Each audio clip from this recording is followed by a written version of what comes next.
O Moro teve mais cedo, ou melhor, ontem ele esteve no final da tarde com o MBL, tá? Eu trouxe bastidores dessa reunião, obviamente eles conversaram sobre o cenário político, houve ali, né, é quase, o que o Moro está fazendo é quase um intensivão de política, porque o Moro não entende de política, né? A verdade é assim, o Moro é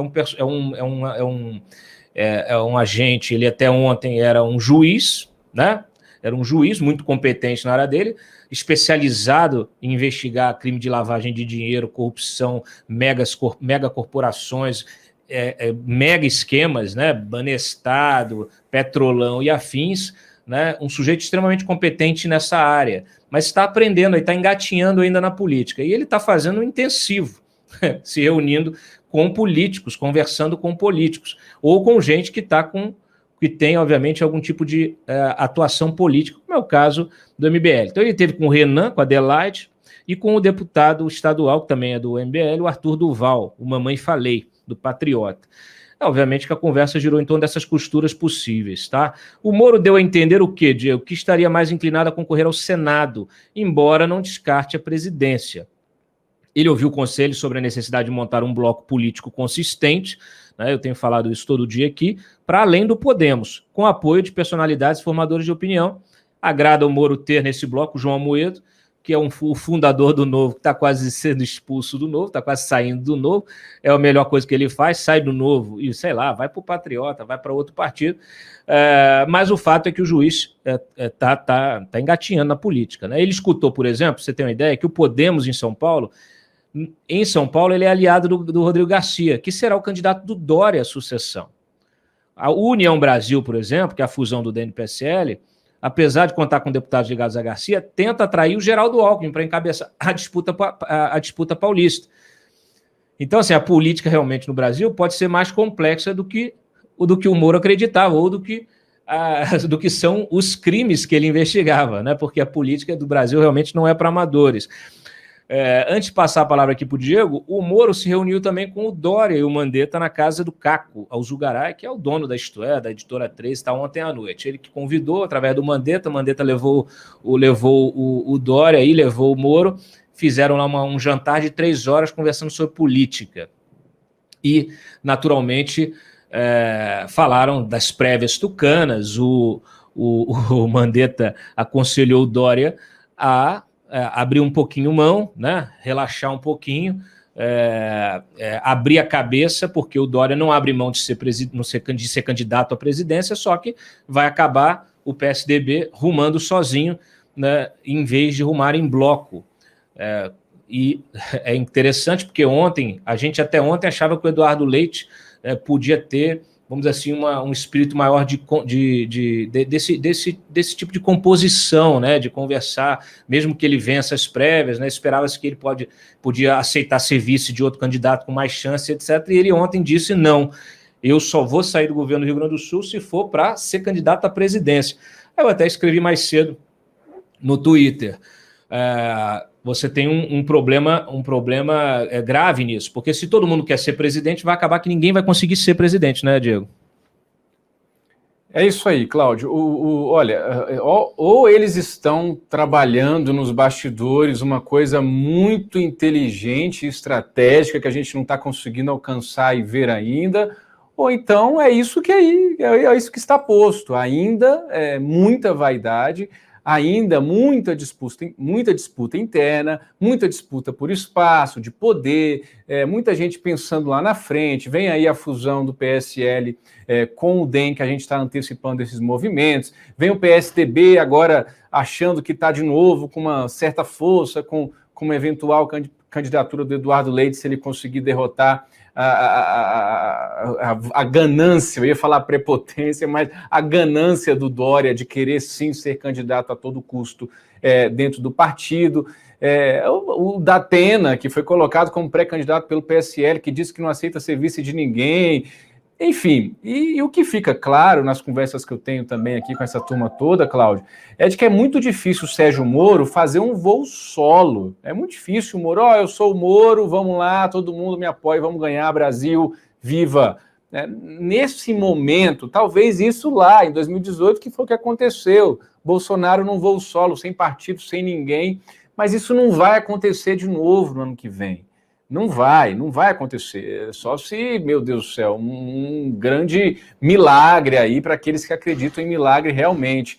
Agora, o que a gente vê hoje é muita bateção de cabeça na terceira via, uma pouquíssima chance do Moro fazer um voo solo, por isso esses almoços, essas conversas políticas todas que ele está fazendo, que você antecipou para a gente nos últimos dias e hoje aqui no Antagonista, Cláudio, e vamos ver o que vai dar. Agora, não tem ninguém de cabecinha baixa, humilde, se colocando à disposição, desapegado, para construir uma candidatura única. Olha, Cláudio, isso é gogó, tá todo mundo pensando grande, tá todo mundo querendo que o seu projeto do PSD, do Kassab, do PSL, junto com o DEM, do PSDB, que o seu projeto se destaque, que forme uma grande bancada federal e que eles sejam felizes para sempre com muito dinheiro dos recursos dos fundos eleitoral e partidário. Infelizmente, essa é a dura realidade, Cláudio.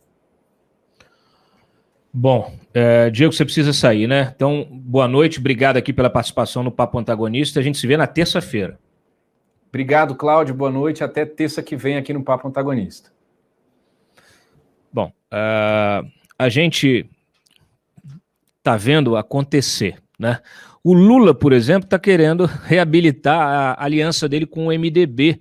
Ele ligou para o Eunício Oliveira, que organizou um jantar, vai acontecer agora na próxima quarta-feira em Brasília, aqui em Brasília, um jantar com José Sarney, Edson Lobão, Renan Calheiro, Jader Barbalho, Jaba Vasconcelos, Romero Jucá, Veneziano Vital do Rego, Ibanez Rocha e Raul Henri. Então vocês terem uma ideia, né, de como a nossa política ela é renovável, né? E essa gente aí vai jantar na quarta-feira com o Lula. No mesmo dia nós teremos o lançamento oficial do União Brasil, que é esse partido da fusão do PSL com o DEM. E é isso, né? Então a gente realmente tem uma situação bastante complicada. O título do programa hoje é uma homenagem ao artigo do Diogo Mainardi, obviamente uma paródia em relação ao secretário de Cultura, né, que disse que a arte no Brasil será heróica, nacional ou não será nada. Então, assim, a gente botou o título aí de o Moro será o candidato da terceira via ou não será nada, ou seja, a terceira via não será nada. Por quê? Você tem que escolher quem tem a chance de romper essa polarização, não adianta ficar de vaidade. É melhor você entrar num projeto político do que você estar fora desse projeto.